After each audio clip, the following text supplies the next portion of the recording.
ಗುರು ಗುರು ಎಂದರೆ ಕೇವಲ ಕೇವಲ ಶಿಕ್ಷಕರಷ್ಟೇ ಅಲ್ಲ, ಜೀವನದಲ್ಲಿ ನಮ್ಮ ಜೀವನದಲ್ಲಿ ಸರಿಯಾದ ದಾರಿ ತೋರುವ ಪ್ರತಿಯೊಬ್ಬರೂ ಗುರುಗಳೇ.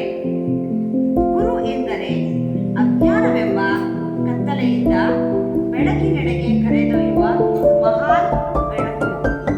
ಗುರು ಎಂದರೆ ಗು ಪ್ಲಸ್ ರು. ಗು ಮತ್ತೆ ರು ಎಂಬ ಎರಡು ಅಕ್ಷರದಿಂದ ಗುರು ಎಂದು ಅರ್ಥ ಆಗುತ್ತೆ. ಅದರಲ್ಲಿ ಗು ಎಂದರೆ ಅಂಧಕಾರ ಅಥವಾ ಅಜ್ಞಾನ. ರು ರು ಎಂದರೆ ದೂರ ಮಾಡುವವ ಎಂದರ್ಥ ಬರುತ್ತದೆ. ಗು ಮತ್ತೆ ರು ಸೇರಿ ಅಂಧಕಾರ ಮತ್ತು ಅಜ್ಞಾನವನ್ನು ದೂರ ಮಾಡುವವ ಎಂದು ಅರ್ಥ.